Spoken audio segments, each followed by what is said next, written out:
नमस्ते दोस्तों, तो आज आपको एक बड़ी ही अचंभित एवं अनोखी कहानी सुनाऊंगा जिसमें आपको कुछ अनसुनी एवं रहस्यमय बातें बताई जाएगी। तो आइए जानते हैं कुछ खतरनाक रहस्यमय कहानियां। तो कृपा करके वीडियो पूरी देखें ताकि आपको भी धर्म के प्रति रहस्यमय बातें की ज्ञान हो तथा इससे भी खतरनाक रहस्य जानने के लिए अभी इस चैनल को सब्सक्राइब करें ताकि और भी रहस्यमय कहानी सबसे पहले आप तक पहुँचे। धन्यवाद। तो सुनिए।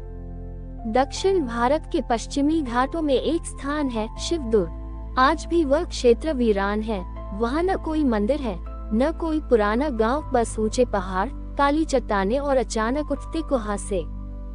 परंतु पुरानी लोक कथा कहती है, जिस दिन नागशिला से ध्वनि आए उस दिन देवता भी अपने त्रिदेवत्व को भूल जाएं। प्राचीन समय में वहाँ एक सिद्ध तपस्वी रहते थे, ऋषि तापन्य। वे त्रैलोक्य मंत्र के ज्ञाता थे और उनका कार्य था एक विशेष शिला की रक्षा करना। ये शिला सामान्य न थी, वह एक जीवित नाग की देह थी जिसे श्राप के कारण पत्थर में बदल दिया गया था। ऋषि तापन्य ने ग्रंथों में वर्णन किया, नागशिला कोई शाप मात्र नहीं है, वह समय की एक बंद श्रृंखला है। यदि उसका स्पर्श पुनः किसी जीवित प्राणी से हुआ तो काल उल्टा बहेगा और पूर्व जन्म की अधूरी मृत्यु फिर से जन्म लेगी।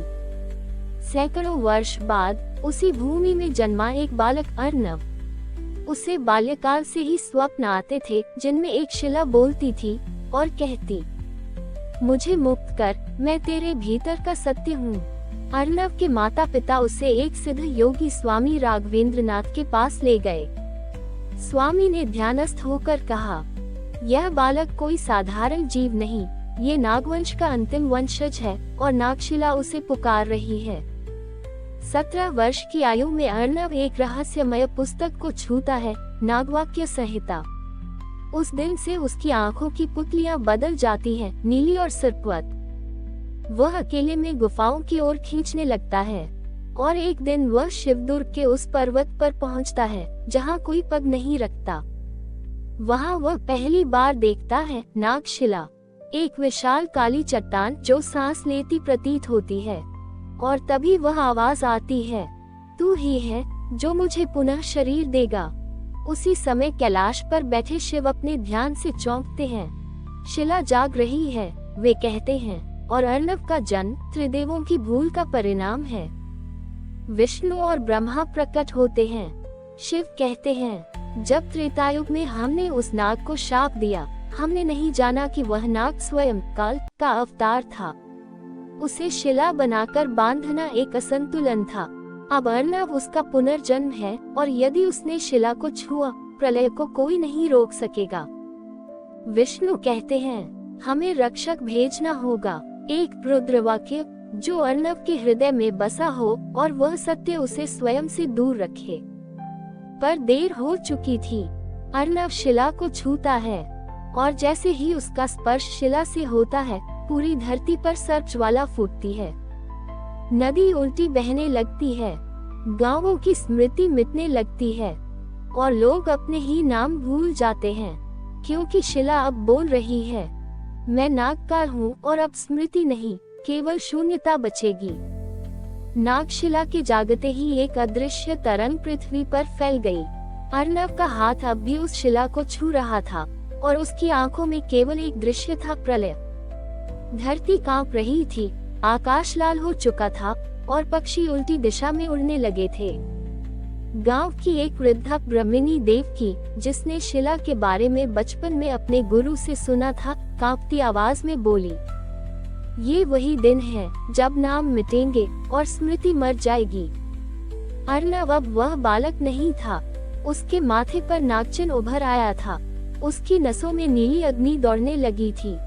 परंतु उसके भीतर एक युद्ध चल रहा था, दो स्वर एक साथ बोल रहे थे, तू नागकाल है, जन्मों का पुनः जागरण कर।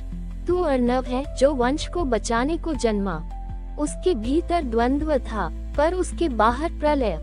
उसी समय एक काले पर्वत की गुफा में ध्यानमग्न स्वामी राघवेंद्रनाथ ने अपनी समाधि तोड़ी। उन्होंने वर्षों से संभाल कर रखे त्रिविध मंत्र श्लोक को हाथ में लिया। अब समय है रुद्रवाक्य को अर्नव के हृदय में संचित करने का। वरना वह स्वयं एक देवदंड बन जाएगा। उन्होंने अग्निकुंड में मंत्र डाला, ओम नीलनागाय विद्महे शिलतन्याय धीमहि तन्नो रुद्र प्रचोदयात्। अग्नि से एक रुद्रपथ उभरा, एक ज्योतिर्मार्ग जो अर्णव के हृदय तक पहुंचने को तत्पर था। उधर अर्णव की चेतना उस शिला के भीतर समा चुकी थी। वहां उसने देखा एक द्वार, और उस द्वार के बाहर लिखा था, नागलोक जहां मृत्यु भी अमर है। एक सर्पचक्षु आकृति उसके सामने प्रकट हुई। अर्णव, उसने कहा, ये द्वार तभी खुलेगा जब तू स्वयं को पूर्ण रूप से नागकाल मानेगा। परंतु अर्णव हिचकिचाया, मेरे भीतर रुद्र की कोई पुकार भी है। उस आकृति ने ठंडी सांस छोड़ी। रुद्र तेरे लिए शत्रु है, उन्होंने ही नागों को शापित किया था। मत भूल, तेरी माँ एक नागिनी थी और उनका दहन रुद्र के आदेश पर हुआ था। तभी आकाश से एक रुद्र ध्वनि गिरी। अर्णव की आंखें सफेद हो गईं, और वह आकृति चीख पड़ी। नहीं, रुद्र वाक्य जाग गया। स्वामी राघवेंद्रनाथ का मंत्र अब अर्णव के हृदय में समा चुका था, और एक नई चेतना जागी, एक संतुलन। न मैं नाग हूँ, न देव, मैं उस अग्नि का शिष्य हूँ जो शिला और शिव के मध्य जलती है। अर्णव अब जान चुका था, यह उसका युद्ध नहीं, एक युग का युद्ध है। अग्निवाक्य के प्रवाह के बाद अर्णव की चेतना गहरी हो गई थी। उसके चारों ओर अब कोई भी भूमि नहीं थी, बस एक अंधकार में जल सा विस्तार, और सामने तैरता हुआ एक अद्भुत स्वर्ण द्वार, जिसकी दोनों ओर दो विशाल नाग मूर्तियां खड़ी थीं। द्वार पर लिखा था, अत्र प्रवेशम केवलम रुद्रनागयोः संगमेन स्यात्। यहाँ प्रवेश केवल उसी को प्राप्त है जिसमें शिव और नाग दोनों की जड़ें हों। अर्णव धीरे धीरे द्वार की ओर बढ़ा। हर कदम पर उसके भीतर से नागफुंकार और रुद्र ध्वनि एक साथ गूंजने लगी। जब उसने द्वार को छुआ तो समय स्थिर हो गया। द्वार खुलते ही एक तेज नीला प्रकाश फूटा, और अर्णव एक अद्भुत लोक में प्रवेश कर गया, जहां धरती सांपों की केंचुल जैसी चमकीली थी। आकाश में उड़ते सर्प थे, और बीचों बीच बह रही थी कालसरिता, एक नदी जो भूतकाल के दृश्यों से बनी थी। ये था नागलोक। अर्णव के स्वागत में आई 3 दिव्य नाग कन्याएं, शैशिका, अनंतिका और तक्षकवती। स्वागत है नागकाल, तुम लौट आए हो। उसे एक भव्य सभागृह में ले जाया गया, जहां नागराज वासुकी, तक्षक, करकोटक और शंखचूड़ सभी उपस्थित थे। वासुकी ने अर्णव को देखा और कहा, तू वही है जो नागशिला से बंधन तोड़कर आया है, परंतु तेरा उद्देश्य क्या है? स्वयं को मुक्त करना या नागवंश को पुनर्जीवित करना? अर्णव कुछ क्षण मौन रहा, फिर कहा, मैं नागकाल का पुनर्जन्म हूँ, पर मैं प्रलय नहीं चाहता। मैं वह सेतु बनना चाहता हूँ जो नाग और देव दोनों के बीच संतुलन लाए। वासुकी ने सभा को शांत किया और कहा, यदि तू वास्तव में संतुलन लाना चाहता है तो तुझे कालनाग मंथन से गुजरना होगा। वहाँ तेरी आत्मा 2 भागों में बांटी जाएगी, एक जो नाग के रूप में उगता है और दूसरा जो रुद्र को स्वीकार करता है। यदि तू संतुलन ला सका तो ही नागलोक तुझे मार्ग देगा। तक्षक ने घातक दृष्टि से कहा, परंतु यदि वह असफल हुआ तो उसकी आत्मा शिला में लौट जाएगी और यह बार फिर युगों के लिए बंद हो जाएगा। अर्णव ने बिना झिझके उत्तर दिया, मैं तैयार हूँ। यदि मेरी नियति प्रलय बनकर जन्म लेना था तो मैं अब उसका उपयोग संरक्षण के लिए करूँगा। वासुकी मुस्कुराए। शंखचूड़ ने कालसरिता से एक जल पात्र निकाला और बोला, तो यह निर्णय अब समय नहीं, केवल तेरे साहस पर निर्भर करता है। अगला द्वार खोला जाए कालनाग मंथन का। नागलोक के मध्य स्थित था एक विशाल मणि पर्वत, जिसके नीचे बहती थी एक रहस्यमय ऊर्जा, जिसे कालनाग मंथन कहा जाता था। ये वह स्थान था जहां आत्मा को उसके 2 मूल तत्वों में विभाजित किया जाता है, एक रौद्र और दूसरा सर्पत्व। वासुकी ने अर्णव से कहा, इस द्वार में प्रवेश करते ही तू 2 रूपों में बंट जाएगा, एक जो नागकाल की पूर्ण शक्ति धारण करेगा और दूसरा जो रुद्रवाक्य का वाहक होगा। केवल वही विजयी होगा जिसे स्वयं पर विश्वास हो। अर्णव ने आंखें बंद की और जब द्वार पर पहला कदम रखा, उसके शरीर से दो शक्तियां फूटी, नीली ज्वाला और अग्निरश्मि। अर्णव अब दो रूपों में विभाजित हो चुका था। नागकाल अर्णव, जिनकी आंखें पूर्णतया सर्पवत, देह पर चांदी जैसे चिन्ह और स्वर सहिस की तरह थे। रुद्र अर्णव, जिनकी देह से अग्नि की रेखाएं फूट रही थीं और मुखमंडल शिव के शांत रूप से ओतप्रोत था। वे एक दूसरे के सम्मुख खड़े थे और समय स्थिर हो गया। नागकाल अर्णव ने कहा, मैं ही तेरा वास्तविक स्वरूप हूँ, मुझे स्वीकार कर और तू अमर होगा। रुद्र अर्णव ने उत्तर दिया, शक्ति का अर्थ केवल विध्वंस नहीं होता। यदि तू स्वयं को ही न जीत सके तो लोक को क्या संभालेगा। और तभी आरंभ हुआ आत्मा मंथन, एक युद्ध जो बाहर नहीं भीतर लड़ा जा रहा था। दोनों अर्णव एक दूसरे पर मंत्र शक्ति, नागबाण, रुद्रास्त्र और अंतरात्मा की पुकार फेंक रहे थे। इस युद्ध में ना कोई तलवार थी, ना कोई रक्त। हर वार स्मृति, पीड़ा, मोह और भय पर होता था। रुद्र अर्णव एक क्षण के लिए डगमगाया जब नागकाल ने उसके हृदय में उसकी माँ का दृश्य उभारा। तेरी माँ नागिनी थी और देवों ने उसे दग्ध किया। रुद्र अर्णव चौंका, कांपा, पर फिर उसकी आत्मा ने उत्तर दिया, यदि मैं उस घृणा को पालूं तो मैं भी वही बन जाऊंगा जो उसे नष्ट कर बैठे थे। यह उत्तर था निर्णय का। और तभी दोनों अर्णव एक दूसरे की ओर बढ़े और एक दूसरे में समा गए। कालनाग मंथन थर आया, नील और अग्नि का मिलन हुआ। एक नई चेतना ने जन्म लिया।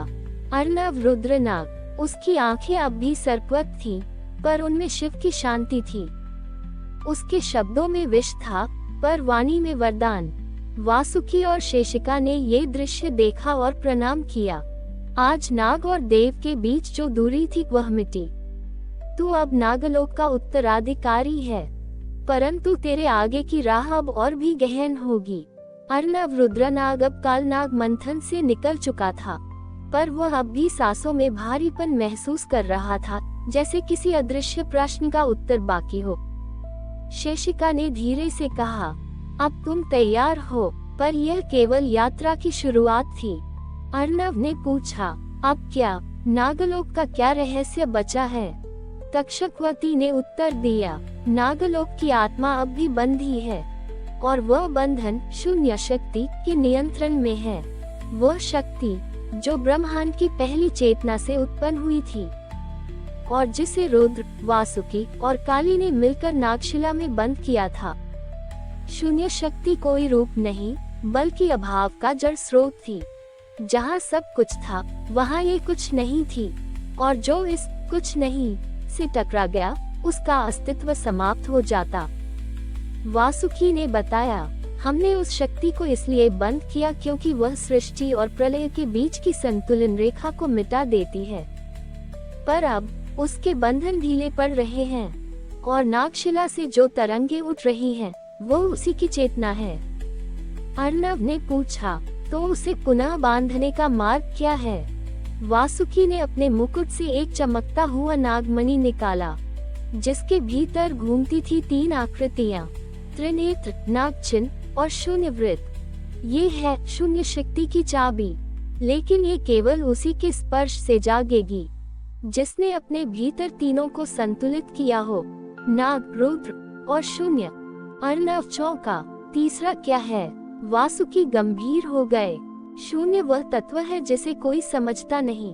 वह न ईश्वर है न असुर, वह केवल शुद्ध चेतना है। उसे छूना आत्मा का मौन से साक्षात्कार करना है। इसी बीच नागलोक के सीमांत पर एक कंपन हुआ। कालसरिता काली पड़ने लगी और वहां से निकली एक आकृति, कृष्ण वर्ण, असंख्य नेत्र और हर अंग पर तारे जैसे बिंब। वह थी शून्य प्रकृति, शून्य शक्ति का पहला अंश। उसकी गूंज नागलोक में फैल गई। बंधनों को तोड़ने का समय आ गया। अर्णव, क्या तू वाकई समझता है कि तू मुझे बांध सकता है? अर्णव ने अपने दोनों हाथ फैलाए, एक में नागचिन्ह, एक में रुद्रवाक्य, और तीसरी दिशा की ओर उसने आंखें मूंदी, जहाँ केवल मौन था। वासुकी ने कहा, अब तुझे जाना होगा वहाँ जहाँ नागशिला बनी थी, जहाँ शून्य की पहली गूंज गिरी थी, जिसे हम शून्यगर्त कहते हैं। वहाँ तू पाएगा शून्य शक्ति का मूल बिंदु, और वहाँ ही तू शून्य की चाबी प्रयोग कर सकेगा। अर्णव ने प्रणाम किया और नागलोक के प्राचीन सरपयान पर चढ़ गया, जो अब उसे ले जा रहा था एक अंतिम पड़ाव की ओर। अर्णव अब रुद्रनाग, नागलोक के सबसे प्राचीन विमान सरपयान में बैठ चुका था। वह विमान सांप की पीठ जैसा था और हवा में नहीं, शून्य में चलता था, जहाँ ना दिशा थी, ना समय, ना गति। तक्षकवती ने जाते जाते चेताया था, शून्य गर्त में तुझे कोई स्वागत नहीं करेगा। वहाँ तुझे केवल अपना अस्तित्व लेकर जाना है, क्योंकि जो वहाँ गया वो पहले जैसा लौट नहीं सका। सरपयान एक अंधकारपूर्ण आकाश में थम गया। सामने था एक दर्पण जैसा काले धुएं से बना द्वार, जिसके किनारों पर कोई आकृति नहीं थी, सिर्फ मौन। अर्णव ने अपनी दोनों हथेलियां आगे बढ़ाईं, जहां रुद्रवाक्य और नागचन एक साथ चमकने लगे। जैसे ही उन्होंने द्वार को छुआ, पूरी सृष्टि कुछ क्षण के लिए थम गई। अर्णव ने जो देखा वह देखा नहीं जा सकता था। वह किसी जगह में नहीं था, उसके चारों ओर रंग नहीं थे, ध्वनि नहीं थी, यहाँ तक कि उसका अपना शरीर भी अब स्पष्ट नहीं था। बस एक मौन, जिसमें कभी ब्रह्मांड की पहली गूंज उठी थी, और तभी एक स्वर उसके भीतर गूंजा, ना स्त्री ना पुरुष, शून्य स्वरूपा। अर्णव, तू आया है मुझे बांधने या स्वयं को मुक्त करने। एक प्रकाश उभरा, जिसमें कोई आकृति नहीं थी, पर उसमें सारी आकृतियां समाहित थीं। शून्य स्वरूपा बोली, मैं वह हूँ जो पहले थी और अंतिम भी मैं ही रहूंगी। नाग, रुद्र, देव, असुर सब मेरे भीतर के प्रतिबिंब हैं। अर्णव ने ध्यानस्थ भाव में उत्तर दिया, यदि तू ही आदि है तो तुझे बांधना नहीं, समझना आवश्यक है। शून्य स्वरूपा हंसी, एक मौन में कंपन की तरह। तो आओ, मैं तुम्हें तुम्हारा अंतिम रूप दिखाऊं। अर्णव को अपने पिछले जन्म दिखे, जब वह नागकाल था जिसने देवताओं से युद्ध छेड़ा था, जब उसने अपनी ही माता को नागशक्ति के लिए खो दिया, जब उसने पहली बार शून्य स्वरूपा को पुकारा था। वह चौंका, मैंने ही तुझे पुकारा था। हाँ, शून्य स्वरूपा ने कहा, क्योंकि तू जानता था ब्रह्मांड का सच्चा संतुलन न रुद्र है न नाग, वह है शून्य जो दोनों को समाहित करता है। अब समय था। अर्णव ने अपने मन को शांत किया, न रुद्र न नाग, बस स्वयं को स्वीकार किया। और जैसे ही उसने नागमणि को हाथ में लिया, तीनों चिन्ह एक हो गए, त्रिनेत्र, नागवृत और शून्य बिंदु। पूरा शून्यगर्त प्रकाश से भर गया, पर यह कोई बाहरी प्रकाश नहीं था, ये था आत्म प्रकाश। शून्य स्वरूपा अंत में बोली, अब तू जानता है, नागशक्ति विध्वंस नहीं, रुद्र शक्ति तप नहीं, और शून्य शक्ति मौन नहीं, ये तीनों एक समरस धारा हैं। तू अब अर्णव नहीं, तू अब त्रिशून्यधारी है, वह जो तीनों तत्वों को साथ लेकर चलता है। सरपयान लौट आया, पर अर्णव अब पहले जैसा नहीं था। उसने अब जो जाना था, वह किसी युद्ध से नहीं, बल्कि स्वीकार और दृष्टि से आया था। अब उसे जाना था नागशिला की ओर, क्योंकि वहाँ अब भी कुछ था जो मुक्ति की प्रतीक्षा में था। शून्यगर्त से लौटते ही अर्णव का सरपयान धीरे धीरे नागशिला पर्वत की ओर बढ़ने लगा। ये पर्वत एक अजीब सी चमक लिए काले आकाश के नीचे नीरवता में खड़ा था। ना कोई पक्षी, ना वायु, ना ध्वनि, बस एक सन्नाटा, जैसे काल स्वयं यहाँ ध्यान मग्न हो। शेषिका और वासुकी पहले से वहाँ मौजूद थे, उनकी आंखों में चिंता थी। अर्णव, वासुकी बोले, तू त्रिशून्यधारी बन चुका है, लेकिन नागशिला को छूने से पहले तुझे उसका वास्तविक इतिहास जानना होगा। शेषिका ने आगे कहा, नागशिला वह स्थान नहीं है जहाँ केवल शक्ति बंद है, बल्कि यह एक जागृत चेतना है, जिसे तीनों लोगों ने मिलकर सोने का अभिनय करवाया है। इसका मूल नाम है प्रलयनाग। प्रलयनाग कोई नाग नहीं, बल्कि ब्रह्मांड की असंतुलन से उत्पन्न एक जीवित ऊर्जा है। जब जब सृष्टि अपनी सीमा भूलती है, ये चेतना जाग उठती है और सब कुछ शून्य में विलीन कर देती है। अर्णव ने गंभीर स्वर में पूछा, तो मुझे इसका सामना करना होगा? वासुकी बोले, नहीं, तुझे इसे सुनना होगा, क्योंकि यह शक्ति तर्क से नहीं, केवल आत्मा के मौन से ही शांत होती है। नागशिला के चारों ओर प्राचीन चिन्ह उभरने लगे। त्रिवेणी नागचक्र, रुद्रलिपि और शून्य वृत्त एक साथ घूमने लगे। अर्णव ने तीनों को अपने मस्तक, हृदय और नाभि पर स्थान दिया और मंत्रोच्चारण किया। ओम त्रिनेत्राय शून्य गर्भाय नागेशाय नमः। शिला में कंपन हुआ, धरती नहीं, स्वप्न कांप उठा। शिला धीरे धीरे फटने लगी, लेकिन कोई पत्थर नहीं गिरा, बल्कि एक प्रकाशमान सुरंग प्रकट हुई। शून्य स्वरूपा की वाणी फिर गूंजी, अर्णव, तेरे आगे जो है वह केवल सत्य नहीं, वह परासत्य है, जो तुझे स्वयं से ही काट सकता है। तेरी अग्नि और तेरी शांति अब एक साथ परखी जाएंगी।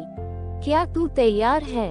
अर्णव ने उत्तर दिया, मैंने अब ना युद्ध के लिए, ना विजय के लिए, बल्कि समरसता के लिए यह मार्ग चुना है। मैं तैयार हूँ। जैसे ही अर्णव उस सुरंग में दाखिल हुआ, चारों ओर चित्र उभरने लगे। उसकी माँ, जो नागिनी थी, उसका बाल्यकाल, जब उसे देवनाग युद्ध से अलग रखा गया, और फिर एक आकृति जो उससे हूबहू मिलती थी, पर उसकी आंखें केवल विष से भरी थीं। ये थी प्रलयनाग की चेतना, अर्णव की ही छाया। प्रलयनाग की चेतना ने अर्णव को देखा और मुस्कुराई, तो तू वही है जो कभी मैं था। जैसे ही अर्णव नागशिला की अंतरात्मा में प्रविष्ट हुआ, वह पहुंचा एक गहराई में, जो किसी गुफा जैसी नहीं थी, बल्कि जैसे ब्रह्मांड की स्मृति हो। चारों ओर एक अदृश्य प्रकाश था, जो अर्णव के भीतर के हर विचार को पढ़ रहा था। और फिर वह सामने आया, प्रलयनाग। लेकिन वह कोई राक्षसी नाग नहीं था, वह एक प्रतिबिंब था अर्णव का ही, परंतु उसकी आंखों में करुणा नहीं, बल्कि क्रोध, अकेलापन और पीड़ा थी। मैं हूँ तेरा सत्य, अर्णव, प्रलयनाग बोला, वह हिस्सा जिसे तूने दबा दिया था, तेरे भीतर का वह नाग जो न्याय नहीं, प्रतिशोध चाहता है। अर्णव स्तब्ध था, वह सोच रहा था, क्या ये सच है? उसके भीतर वाकई ऐसा अंधकार छिपा था? क्या जब उसकी माँ को देवों ने नागिन कहकर त्यागा, तब उसके भीतर यह विष जन्मा था? प्रलयनाग ने हंसते हुए कहा, तू त्रिशून्यधारी बन गया, लेकिन तूने अब तक मुझे स्वीकारा नहीं। मुझे हराया नहीं जा सकता, मुझे केवल अपनाया जा सकता है। अर्णव चिल्लाया, मैं तुझसे नहीं डरता, तू मेरी कमजोरी है।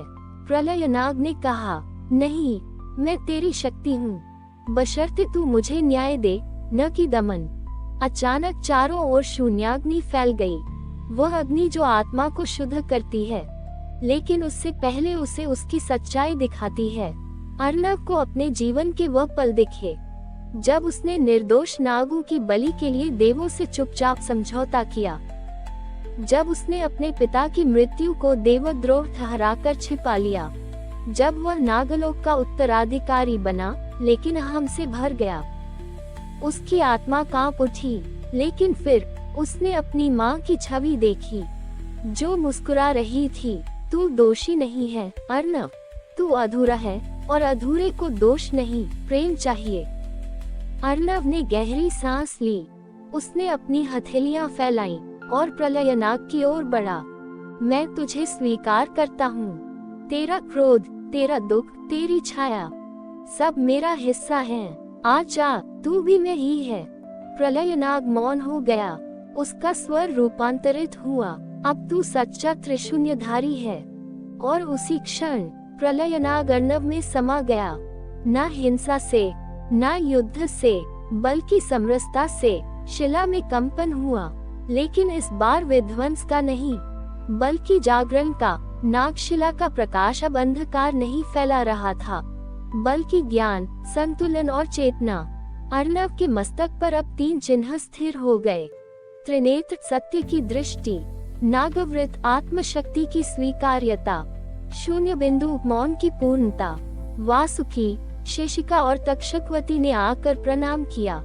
नागशक्ति अब जागृत है, लेकिन अब ये तांडव नहीं करेगी, यह मार्गदर्शन करेगी। और अर्णव, अब तू केवल नागों का नहीं, तीनों लोकों का प्रतिनिधि है। तू है नागत्रिकाल। जब अर्णव नागशिला की गहराइयों में शून्य गर्त के पास पहुंचा, तो वहां की ऊर्जा बिल्कुल नीरव थी। न प्रकाश, न अंधकार, बस मौन। उस मौन में उसे अपनी ही सांसों की गूंज नहीं, बल्कि कोई प्राचीन वाक्य सुनाई देता था। मैं वह हूँ जो था, पर अब नहीं हूँ, और फिर से होऊंगा। ये था काल वाक्य। शून्य गर्त के पास एक परछाई उभरी।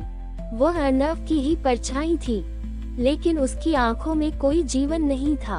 उसने कहा, मैं तेरी आत्मछाया हूँ, तेरे हृदय का वो भाग जिसे तूने झुठला दिया। भय, मोह और हानि। अर्णव ने डर से पूछा, तू मुझसे क्या चाहती है? उत्तर आया, त्याग। यदि तू रुद्रपथ पर आगे बढ़ना चाहता है, तो मुझे त्यागना होगा, हमेशा के लिए। पर याद रख, मैं तेरी रक्षा भी करती हूँ। मुझे त्यागना, समय से बाहर जाना है। तभी शून्य गर्त के सामने 3 द्वार खुलते हैं। रक्त द्वार जो अतीत में जाता है, ध्वनि द्वार जो वर्तमान को भ्रमित करता है, शून्य द्वार जो भविष्य की गूंज है। आत्मछाया बोली, तीनों में से केवल एक मार्ग तुझे शून्य कुंड तक ले जाएगा, लेकिन हर मार्ग पर तुझे एक कालवाक्य मिलेगा जो तुझे भ्रमित करेगा या मुक्त करेगा। यदि तू गलत मार्ग चुनता है, तू स्वयं समय में विलीन हो जाएगा।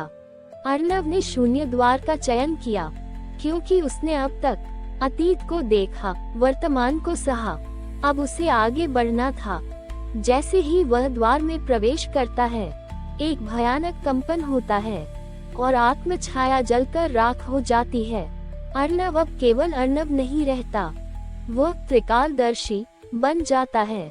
जैसे ही वह रुद्रपथ पर आगे बढ़ता है, शून्य से एक वाक्य गूंजता है, स्वयं से मुक्त हुआ मनुष्य ब्रह्म के समीप होता है, और जो ब्रह्म से भी आगे देखे, वही काल को समझे। अब आप इसकी आगे की कहानी अगली वीडियो भाग 2 में देखिए, तथा हमारी और भी आध्यात्मिक एवं अनोखी कहानियाँ देखने के लिए हमारे चैनल पर जाए, तथा धार्मिक एवं पौराणिक और भी रोचक भरी कहानियाँ हमारे चैनल पर है। कृपया जाके देखें तथा हमारे चैनल को सब्सक्राइब करके रखें, तथा वीडियो अच्छा लगे तो लाइक जरूर करें। धन्यवाद।